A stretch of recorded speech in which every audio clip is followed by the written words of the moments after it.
What's up, motherfucker? This is your African King of Plumbing, Michael Blackson. Right now, you're watching the Jordan Jackson Show. That's right. That's my nigga. That's my homie. Jordan Jackson. Stay right here. Tune in. Don't watch nothing else. Jordan Jackson is the man. You heard what I said. Hey, what's up? It's Scary Owen. You're watching the Jordan Jackson Show. Yeah. You watching the Jordan Jackson Show. This is your boy Donnie Ross taking it from Ashley Class. If you don't like it, take it in the face. I'm rich, bitch! Keep making them laugh, son. Dynamite. Hello and welcome to the Jordan Jackson Show. We're excited you joined us today. This is the place to get entertainment news, sports news, relationship talk, and more. You never know who will stop by the Jordan Jackson Show. And now, here is your host, Jordan Jackson.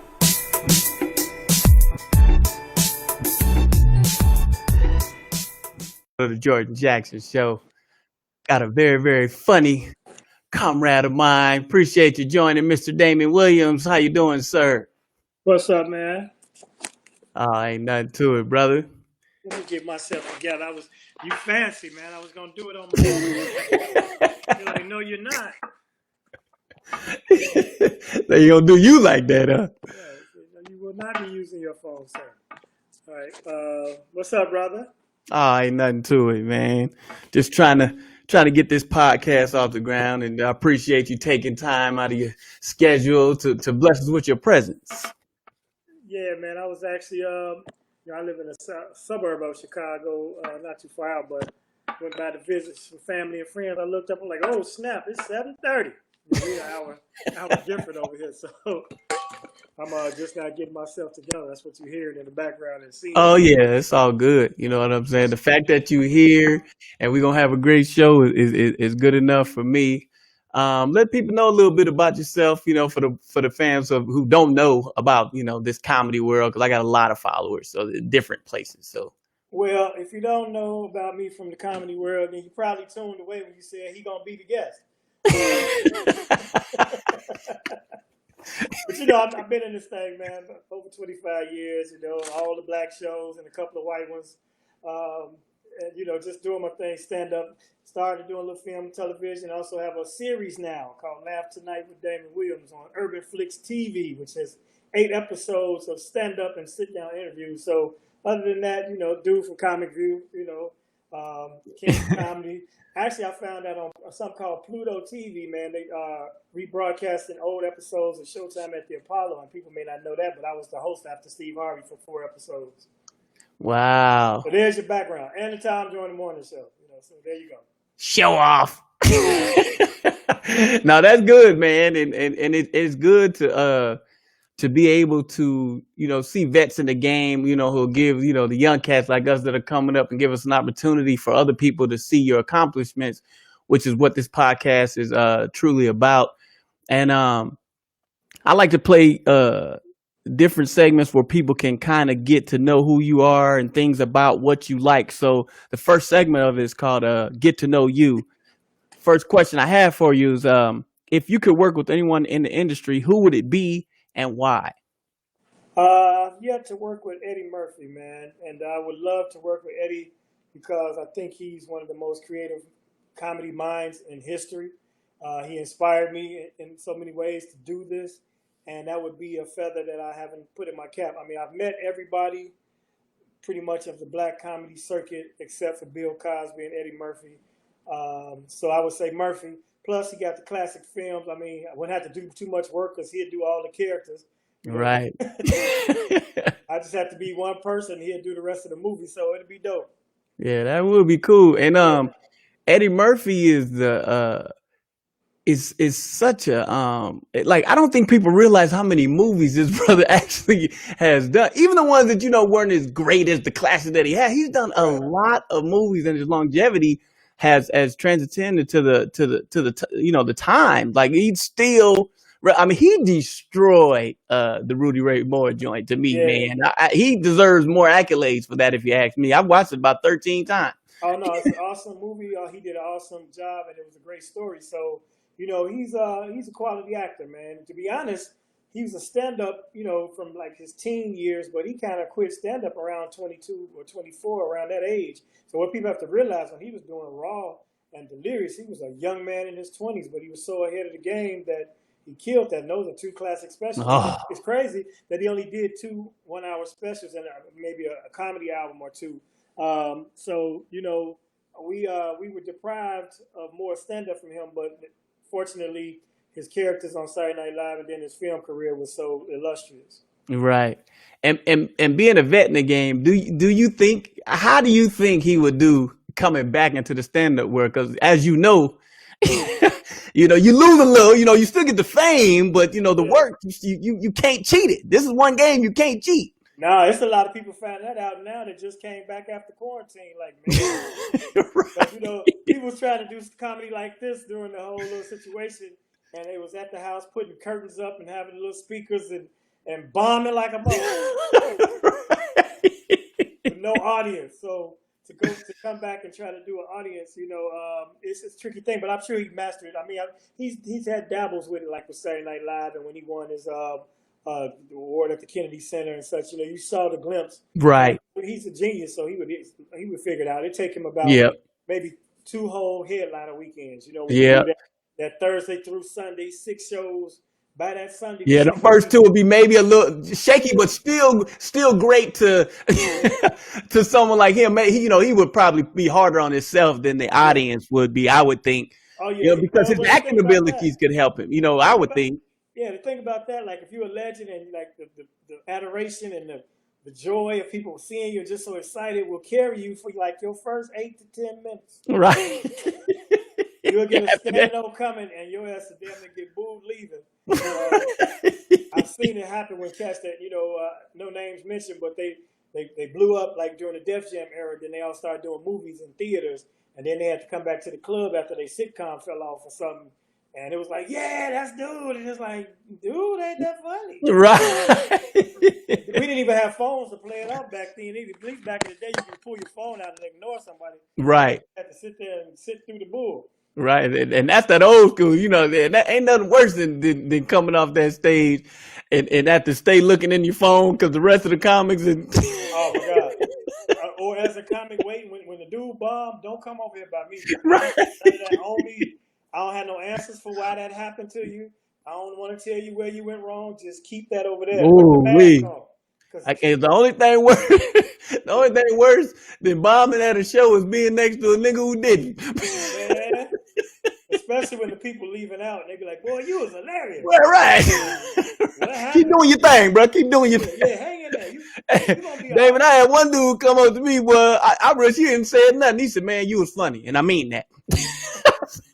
Right, like you wouldn't even believe it. And I mean that. That let me know right then. I stunk up the place. Exactly.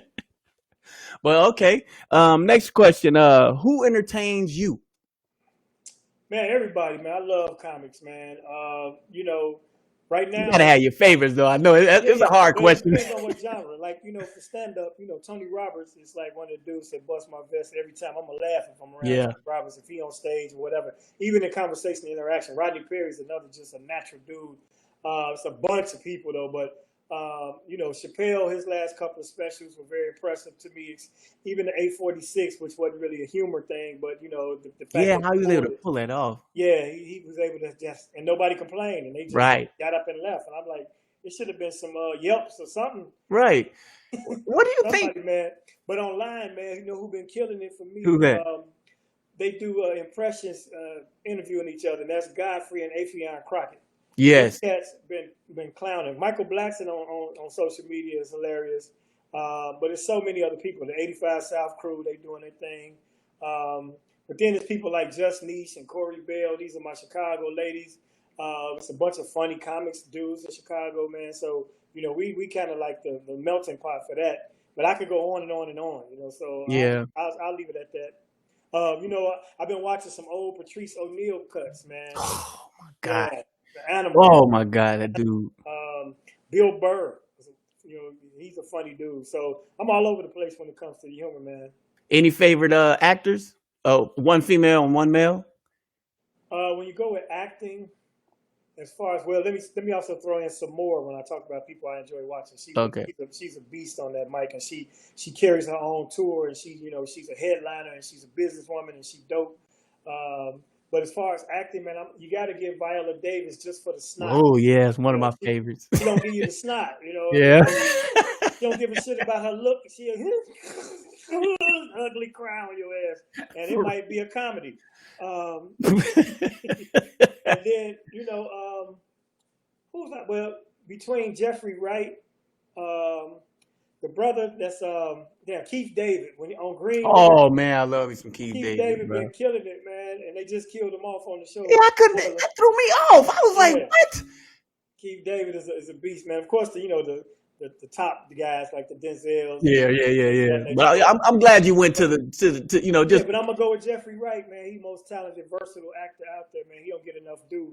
I mean, everything from when he played on Shaft when he was a Latino to playing Martin Luther King, and he gonna be in the new Batman, I believe. I just saw a clip. So that dude, and he was on Westworld. Yeah, so many different shows, and he's he a dope dude, man. His versatility is unmatched, if you ask me. Him and the dude, Big Brother Mike Teeth, Esperado, whatever his name. I can't.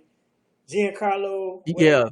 Yeah, that guy. He's another guy that don't get, because he played William Clayton Powell on the what's the series he was just, baby? What's the series with Forrest Whitaker when he was a boss in Harlem? King is it not King of Harlem, but he was Bumpy Johnson. Yeah. Yeah, guys. And they need to hurry up and bring that back. That was good. Yeah, he that cat was on there too. So many people, man. But I gave you 1 and 2. I'm gonna go Jeffrey Wright and Viola Davis. For sure. But to get back to the Chappelle thing, though, just right quick. How is it that Chappelle gets a pass and nobody? Because he's saying things that your average, even people that are on the level that he is on, couldn't get away with. What do you think? What's the difference between Chappelle that allows him to say whatever the hell he want to say? I think the envelope he pushed on the Chappelle show put him in a different stratosphere comedically for people, because he went so foul and so hard. You ain't shocked by nothing he said. I mean, the P on You episode with R. Kelly. After that, what couldn't he do? The Black Klansman. You know what I'm saying? So he's been very controversial, but he does it with an intellect and a subject matter. Now, he's not getting a full pass from the whole LGBTQ because he won't, go easy on the transgender people. But he does it in such a way that even if I was a transgender person, I would probably laugh. I don't like that, but boy, that was kind of funny. Yeah. So it's the tact. I think it's the tact and his vocabulary and his intellect behind his jokes. Because like Dave, man, it's jokes that we all saw. Mm-hmm. He go one little notch above it. I'll give you an example. I live in Chicago, so naturally I had, great Jussie Smollett jokes, and I had also Michael Jackson after that documentary jokes. And I felt like I was almost on par with Dave, because it's like I had the same take, so to speak, blah, blah, blah. Of course, I don't even do them now because he did them on a special, so that's right. We stole Dave jokes. But so let's say I had my take on the whole Jussie story. But not one comic in America thought to call that dude, look at his name and call him Juicy. That's next level. And it was right there. We all looked at it, because none of us say Jesse. Right. Goddamn Juicy. But none of us call that dude Juicy. So that's the level of, next level, that dude. But like I say, the tact and the intellect. And he has a lot of, I guess he has a lot of equity with people because he's been so profound in the past that now it's like, Dave, he went away. We appreciate him, so he made people appreciate it because he had stepped out. Right. He came back. That whole thing too. But I'm sure it's pockets of communities that's still not happy with everything he does. But when you're on that level and you don't have no boss, man, you don't have to answer to nobody. So you play to your niche, and if your niche is gonna ride with you, like I give you an example.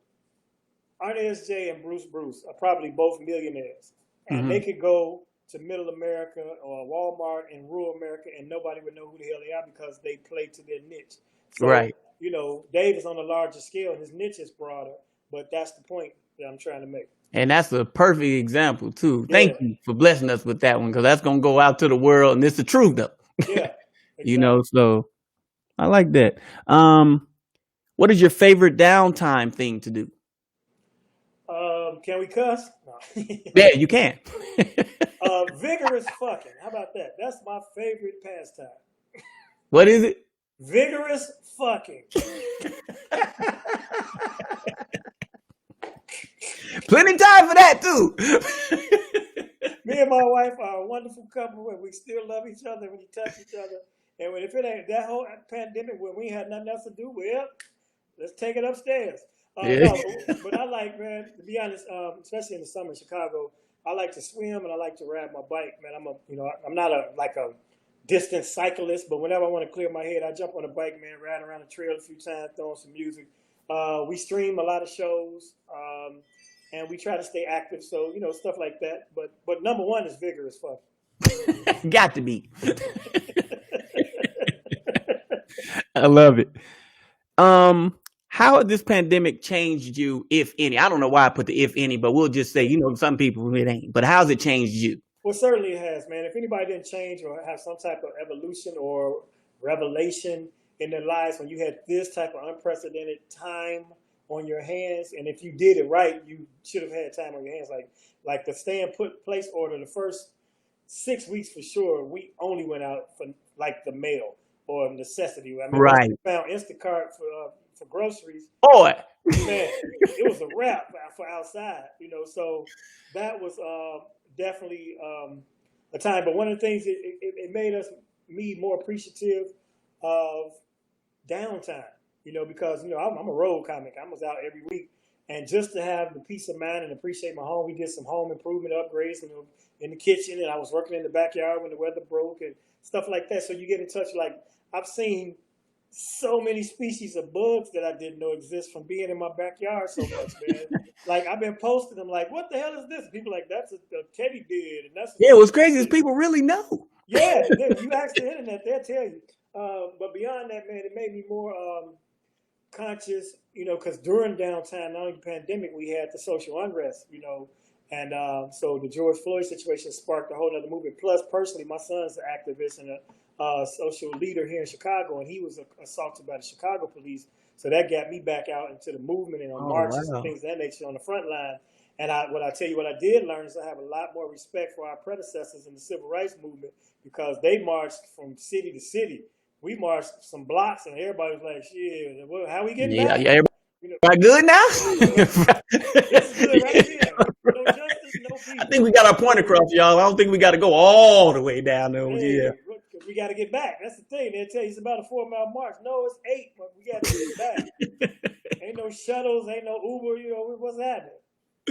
Right, all these luxuries and things that we have now that you take advantage of for granted. Because back in the day they was there wasn't no water, it was I don't know how they did it. They had a dress code too. They had on dress shoes and kitten heels and shit.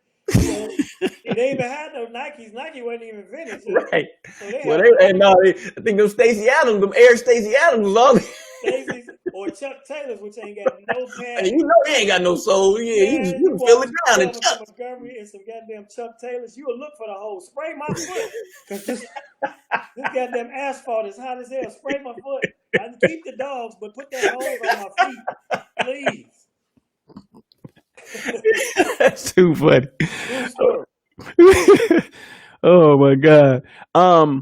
If you could change anything about you, what would it be? I hate to think on those terms, because you got to work with the cards you dealt and try to just excel from that point.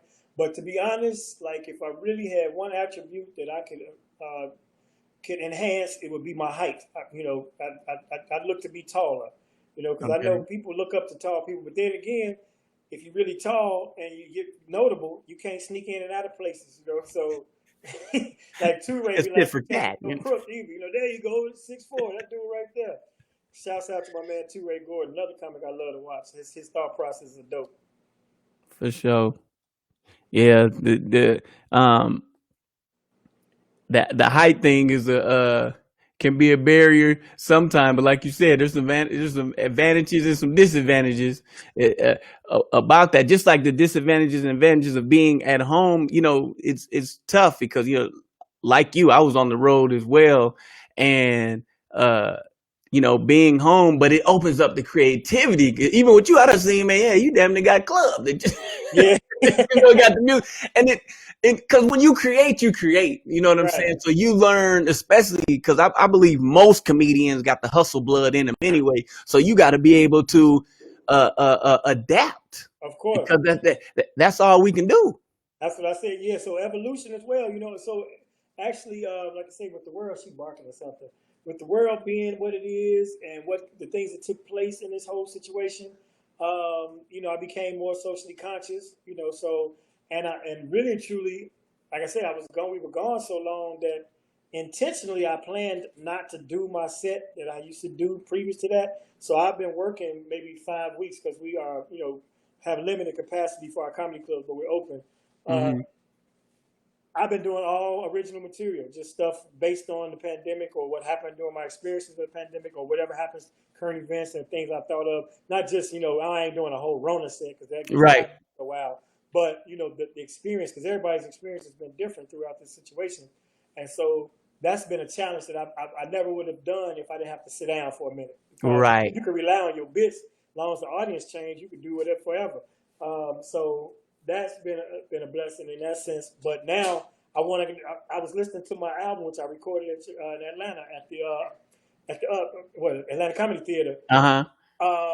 And some of that stuff was so funny to me. I was like, man, I forgot all about that joke. I remember how to do it now. I'm depriving the people, you know. So that album is called Laugh Tonight, Be Serious Tomorrow, and it's on all the platforms and such. But I Yeah, also, thank God for that, for them letting us record them album, boy, because that little chick. yeah, the little quarterlies pop in, man. And then it's also legacy. You know, I mean, it gets you out there in cyberspace, I mean, basically forever, as long as there's going to be, you know, satellite radio or outlets for that. Because you look at all the greats in the past. If you think about Red Fox, he had like 75 albums, and you can go through, you know, YouTube and other places and find some of that audio. Yep. So that kind of gives you immortality as far as the business is concerned. And I'm really thinking about, you know, my legacy in the game at this point, because I've achieved a lot of things. I still haven't gotten to the pinnacle of where I want to be in this business. Mhm. But the journey along the way, I love to it to be more documented. So I've been doing a lot of these, so I can have these interviews out there. Right. And then I was holding on to that material because I wanted to do that definitive hour that I could sit next to Bigger and Blacker and Delirious and, you know, Killing Them Softly and have that special. But you're never going, as you know, as your own worst critic, you're never going to get it to perfection where it's Right. like, okay, this is the one. Now I can move on. So this has forced me to do that. So that was good to put that album out there. So when I do my next special, it have to be material I created, because I also used it on my streaming show. Oh, yeah, which is really good. And shout out to Kevin Hart, boy, because now his stuff is spinning, and you know he paid good. He accelerated, because Jamie's show, when he had it, they were doing a lot of old Jamie skits and playing music all the time. I'm like, man, I don't got to turn the Comedy Channel to hear no damn Usher. Right. My jokes. I need that residual. Exactly. Now, have you are you on Facebook that often? Yeah, but you know what? Facebook, man, I think once I started using Facebook as a promotional tool and advertising and buying ads, I think the algorithms shifted. So I can see from my likes and comments that it don't give me the same feedback that I get from Instagram. And so I don't purchase on Instagram, even though they're connected. But I still, everything I put on the gram, I put on the book. I don't go live on Facebook. I don't go live a lot, period. I started doing it with the music, you know, during the pandemic. And that was just a way to have something to look forward to on a daily basis, and something to have communal with the people, as far as the people that's following us. And people had come to rely on it, man, for their commutes home. And like my niece, she works at a Sprint store, and that was one of the only essential businesses. And she's like, you know, my customers used to come in at that time of day. We knew it would be rocking on the store and the store stuff. So I probably will resume that in the fall, especially if the world is not completely back open. And it, you know, so I'll be doing that on Facebook and Instagram. Yeah. The reason I was asking that is because a lot of comedians don't know that you should monetize your Facebook page, and I just got mine monetized. But probably it's going on 2 months now, but basically Facebook will pay you to promote yourself. It's amazing. I never even knew this. I put all my time and energy on Instagram, but you know, you're getting likes and the views and stuff, but Facebook has set up the platform, and then they just opened up $100 million worth of grants that they're giving to Black creators only. And this is money so that you could produce and write and do your own skits. So that's something I can send the link to after we get off the show. But we need to know about these types of things because a lot of us don't know, and we're posting our content up there and we're not getting the money that we're supposed to get. And a lot of people aren't computer savvy, but we got to teach, one all teach all. That's just how it works. No, I needed that piece of information because, right now, Zuckerberg actually had an interview where he posted that they were going to start giving a fee-based live stream where you could get a fee and charge a fee for events. But I don't think they developed the platform yet because it's here. Yeah, but is it like where you could do it for a multitude of people, or is it just for a multitude? It's amazing how they got it. They've got it set up, but it's a part of the monetization. Then you're allowed to create the event, charge for the event, and then stream it live. And like right now, I'm on my Facebook, YouTube. On Facebook, YouTube, but I'm on both. I'm on my personal page, and I'm also on my business page. Okay. Which is amazing because that gives me a combined over 75,000 as opposed to just being on one platform, which is good. That's dope. Yeah, so we need to talk about that because what I think is going to happen in the next, 6 months to a year is even if we gradually open, it's not going to be the capacity and people are not going to feel comfortable as long as the propaganda out there is saying it is what it is. Exactly. So I had a lot of people that say, man, is there just any way you can stream it? Because we'll support you. We're just not comfortable being around people yet. So I definitely need to talk to you about that off air because I thought they hadn't implemented it yet. Yeah, they put it in there. They're trying to do what they can. Everyone's, we got a long way to go, but people are making strides of trying to, get this, it should have been like this, but we ain't gonna dwell on that. Right, yeah. We starting to get some stuff now, we'll take it. It's as simple as that. Going forward, man, it's gonna be a necessity because the art form has to stay around. Humor and satire and skits and such are actually medically beneficial to society. Oh, yeah. So, it's just like we should have been essential workers, like, to be honest, because we definitely got people through this whole pandemic. That's all they did is went on, social media to look for stuff to laugh at and to view. So let's get paid for it. Yeah. And if people knew the DMs the comedians are getting, like of being sick and being down, and they saw a skit or they saw a clip of some stand up and it just gave them a better look at life and just, let them feel good for that particular moment or that time, that is essential. That's a good thing that you just brought up. Yeah, and a lot of people lost loved ones during this situation too. So, there's a lot of grief. If you look up and down the page, like from March through maybe June, every day people were like, man, COVID, got my relative, blah, blah, blah, blah, blah. So, you get inundated with that and that you absorb that in your spirit. So you need that release and that laughter. And I know what we do is vital. I know what it's done for my life just to be able to laugh and stuff. Because I ain't been watching that 12 Monkeys and Outbreak and all that end of the world ass shit during this shit. I'm like, we living it. I ain't finna watch all this shit. So I've been watching comedy. I don't give a damn if it was from the 80s. I've been getting my laugh in because that's to keep you from being paranoid. Because you watch one of them movies and then lay down, then your throat scratch. You sit up. You're right. Now you getting up, boiling lemons and limes and sucking steam, and No, sir. And Damon, tell the truth. Now, at one time in this pandemic, have you held your cough in the public at least once? Oh, hell yeah, because, a cough is offensive now. Like, that's like saying your mama in the 70s. And everybody look at you like, you'll be like, God, no, it was a little tickle. It wasn't Man, let me tell you, and I feel so bad about it because it was a guy just this past weekend in the front row. And anytime somebody cough, as a comic, you don't say, like, you got two more. Right. So, and he was right in the front. So he's like, huh, and it was a right? So it was a double cough. It was like it had switched gears. And I'm like, dude. He said, no, that's just cigarettes. That's cigarettes, right? So I'm like, no, that was cigarettes. The first one was cigarettes. The second one was wrong. But it turned out, he must have had a respiratory ailment from his cigarette usage. So I could hear him the whole time, the rest of the show, fighting and coughing. I was hearing him. But he was fighting it. And I was like, I felt so bad. He couldn't enjoy himself and trying to hold that damn cough for the rest of the Man, it's tough. I done been in the grocery store, I've been at UPS, and I'm like, come on, not now, because everybody it's a showstopper. Yeah, On it's the point. offensive. Yeah, it's like saying your mama. Who says something about my mama? A cough is your mama nowadays. I know as a vet you get this question, but there's so many young comedians that are always watching. So I wouldn't be doing my job if I didn't do it. What advice would you give to young up and coming comedians trying to break into this game? It's too late. There's no more comedy. Too late now. Yeah. No, even more so. This is something I always was saying too. It's all about niche. First of all, once you find your voice and your niche, and find out what people enjoy about you, you got to strengthen that, and you don't want to be pigeonholed. But if it's a strong niche, follow that. So social media has become such a platform. But like for us traditional, I don't want to say old heads, but traditional stand-ups, we don't really. We were more against putting our work out on social media because then when people come to see you, they saw it. So Right. We always used to fight that. But now you have to have some type of humorous aspect to draw people back to you and to make them want to come and see you live.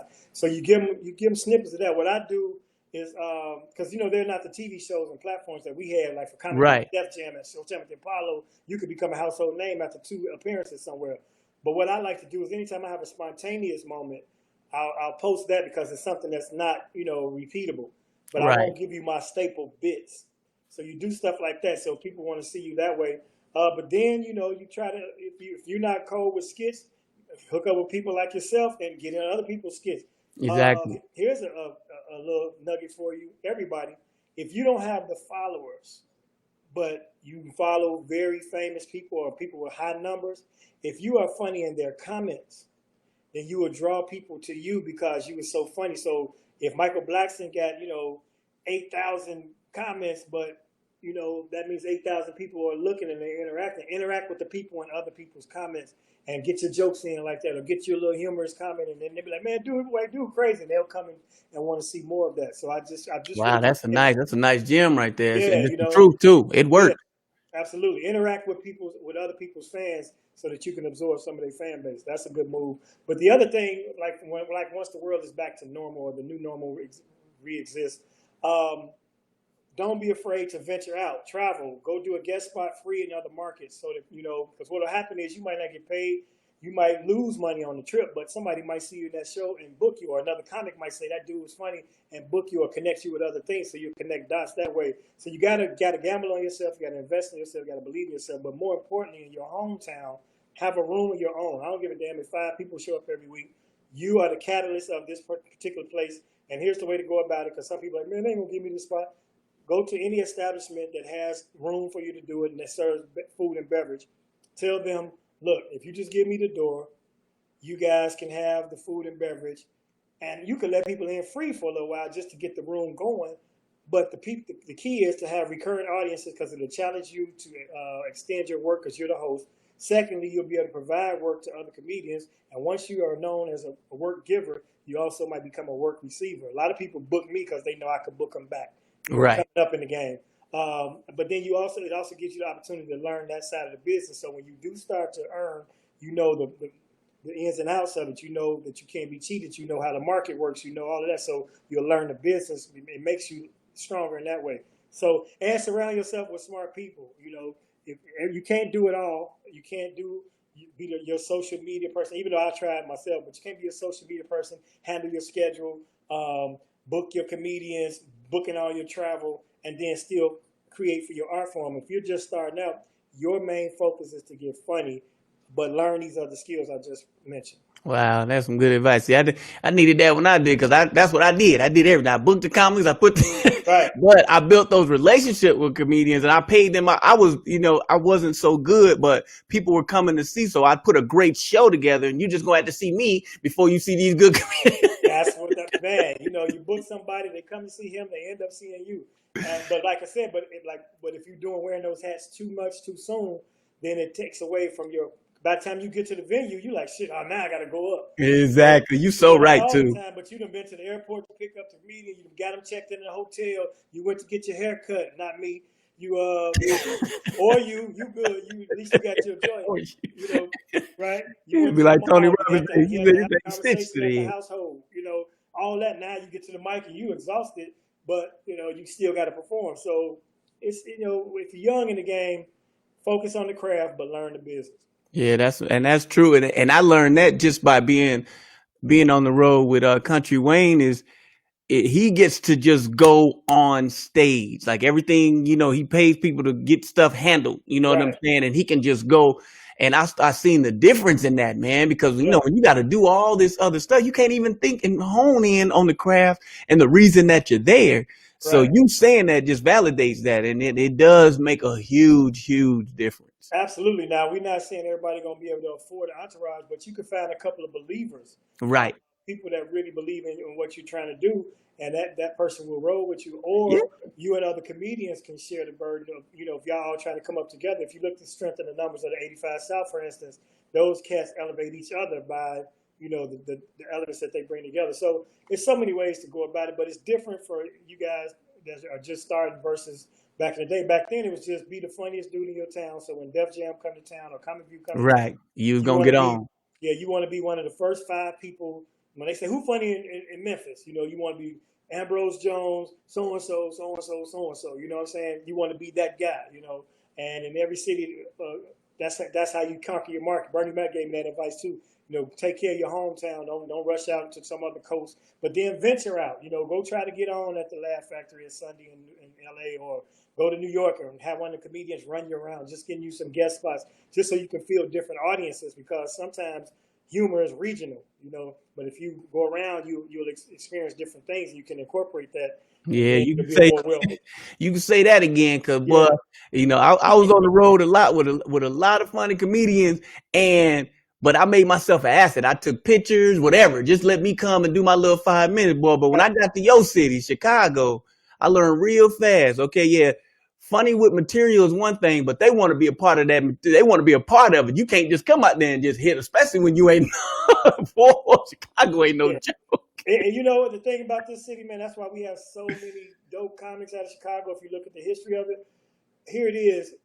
I mean, they're tough because they've been kind of spoiled, but they're also fair. And if they like you, they're gonna give it to you. Like, Right.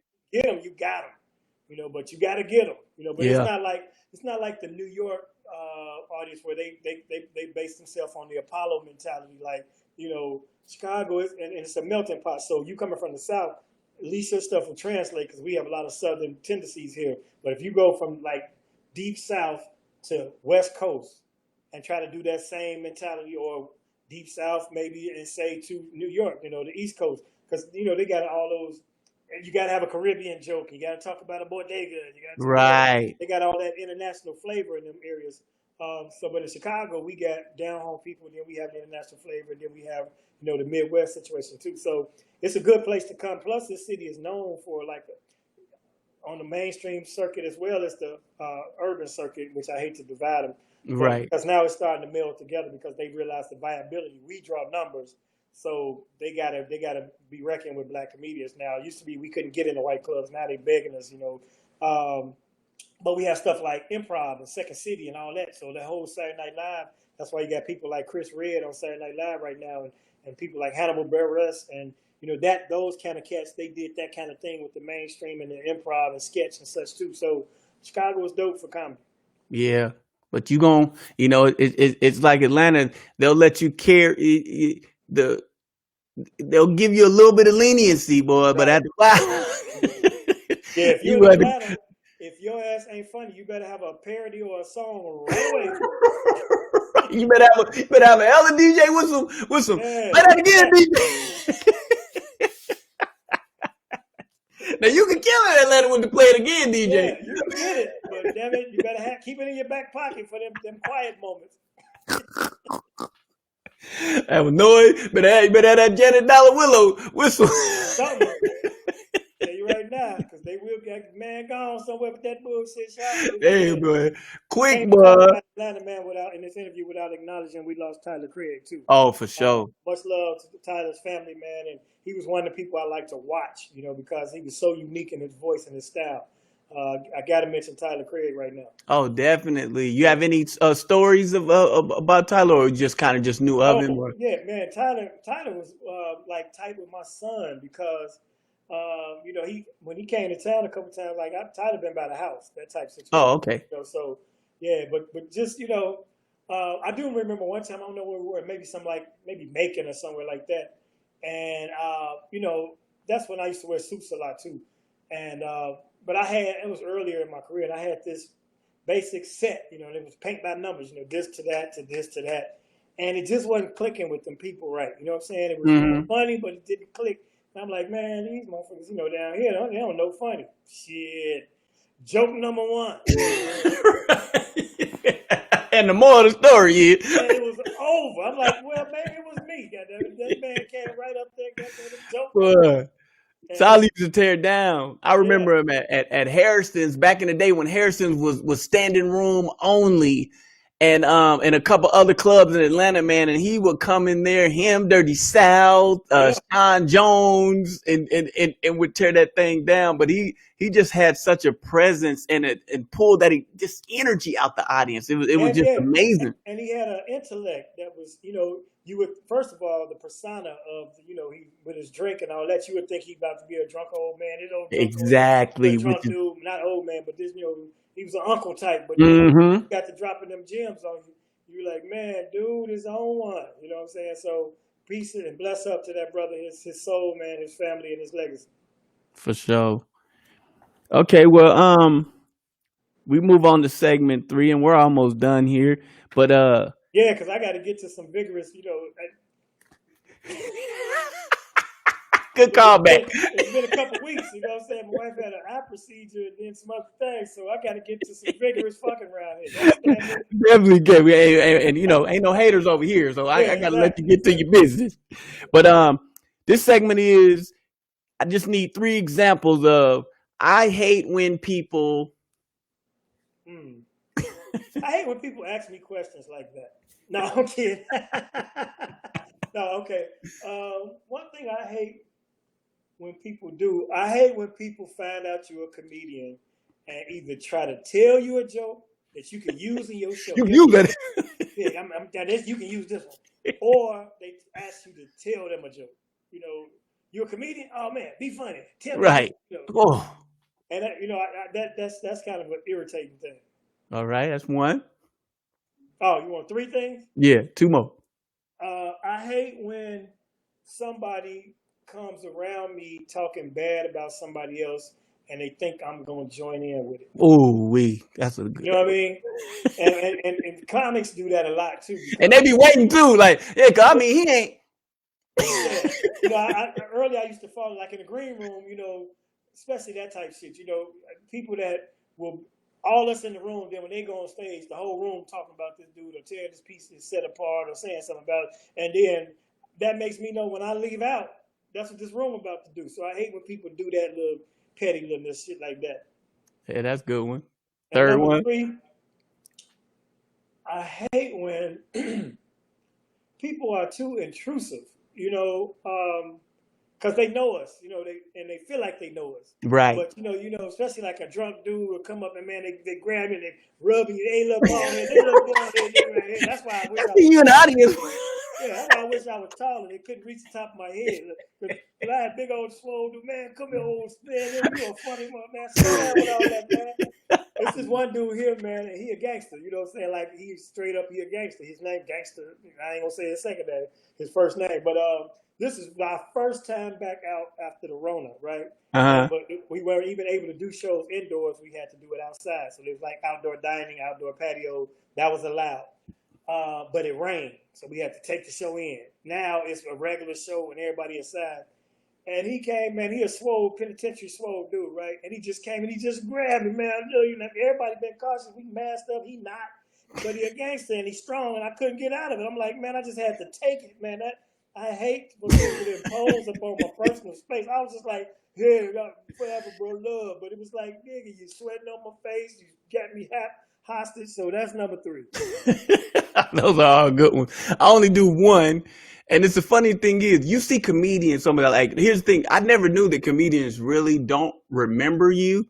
Like, because y'all meet so many people. Like I done opened up for you 2 times. You don't remember me. No, I You remember the second one. the second one. And so, It's Atlanta Comedy Theater. yeah, it was okay. My bad. So you do, but you want a few. The thing is, I've been on tour with Wayne so long and done been to so many shows and done talked and everything with Corey Holcomb. So he's in the green room. The last time he's here, I go run up and I'm like, "What's up, Corey?" Woo, woo, woo, right? So he looks over at his people, and his people looking like he's like, oh. So they thought, yeah, you gotta leave, bro. He don't know you up, and I'm this time. That's crazy. But see, that's what I won't do. I will try to, because I've had a lot of, when you do funny bones and improv, when you go around, I don't bring my own people, so it's whoever they have local, and I don't like that because I understand what it feels like when somebody comes to town, especially somebody you've been watching for years or whatever, and you like, man, I'm gonna be on the show with dude, blah blah blah. Right. So I like to do that, but like you say, 3 months from now, I might not remember until I hear you tell one of your jokes. Right. But what I will do is I will my best try to fish info out of you or keep listening and let you talk until, because normally when a guy, they can see it in your face that you don't remember, so they'll start asking shit like, so when the last time you seen Steve? Right. You be uncomfortable. Steve, Steve Capers. Oh yeah, you Steve's boy. Yeah, I remember that type of thing. They'll give you hints. So, you be needing them hints too, boy. Cause it don't take but one good one. Yeah. And you hit that, yeah. A lot of times I will play it off because I don't want them people to leave feeling that way. Because what will happen is it will trigger to me, or my wife might be like, you know him, that's the one, blah blah blah. We talked about him. I'm like, oh, that's who that was. Because we meet people every week. But to be like, man, hey dude, I don't know you. You got to get up out of here. and he didn't even say it like that because that ain't Corey's style. But he's like, it's all good, but I just don't remember. Yeah, and he honest though. At least he was honest with you. You know what I'm saying? That's keeping it real. Yeah, so it goes down like that sometimes. I ain't sure, but it's the embarrassment that comes over oneself, like because you assume. Yeah, both of y'all, but it's really bad. It's just like when you waving at somebody because you thought they waved at you and they didn't. Oh, ain't that the one? And then the first thing you do, Damon, you look around to see if anybody just seen it. Right. That makes it double bad. Like, don't have nobody with you. Oh man, I'm going to see Corey.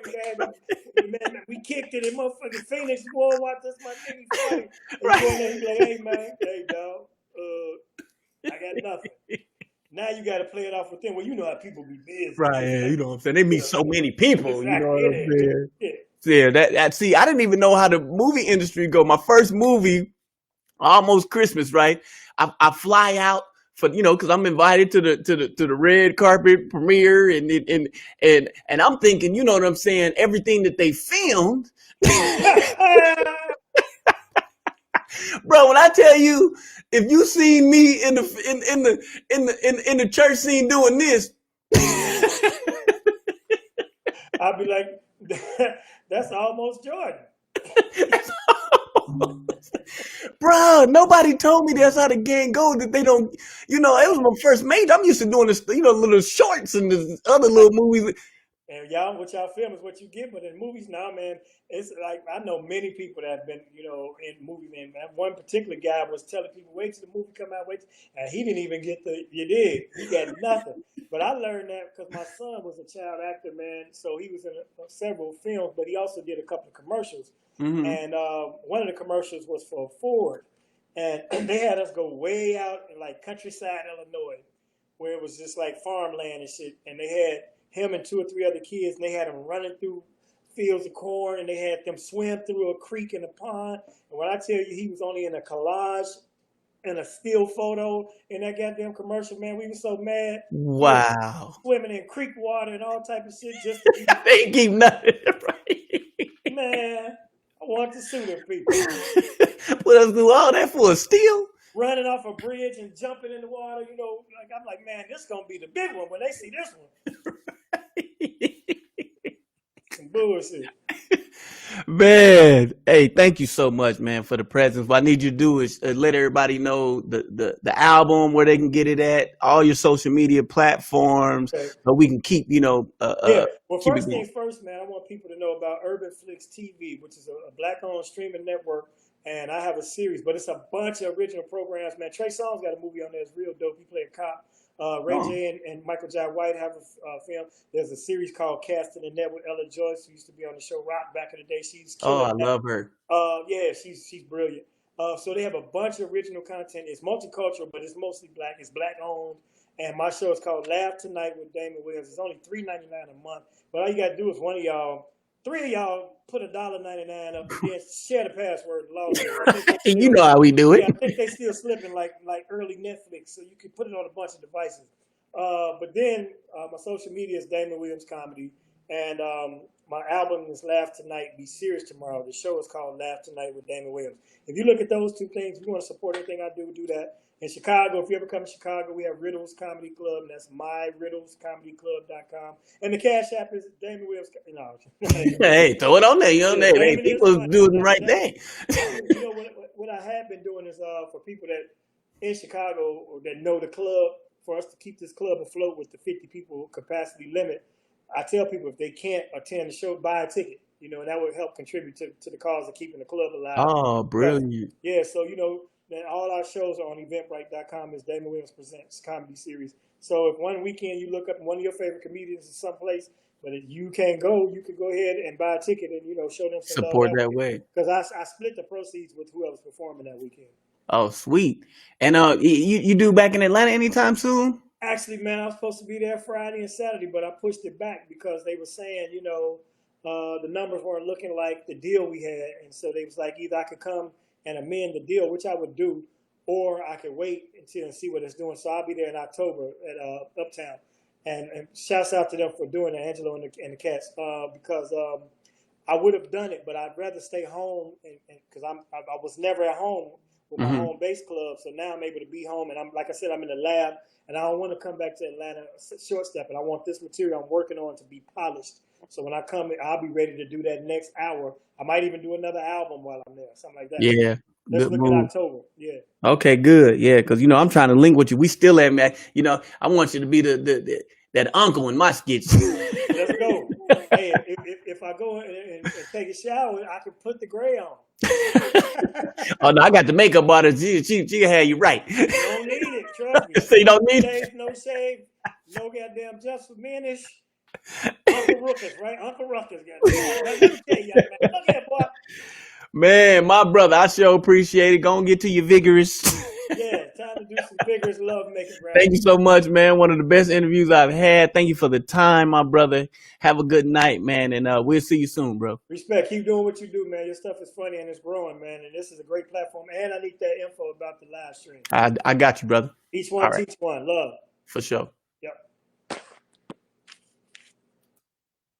Well. That was a great show. Had the big homie Damon Williams was on. Make sure everybody, what's up, Lamont Coley? What's going on? Dwayne Ford, Crystal Cameron, Leon Gordon.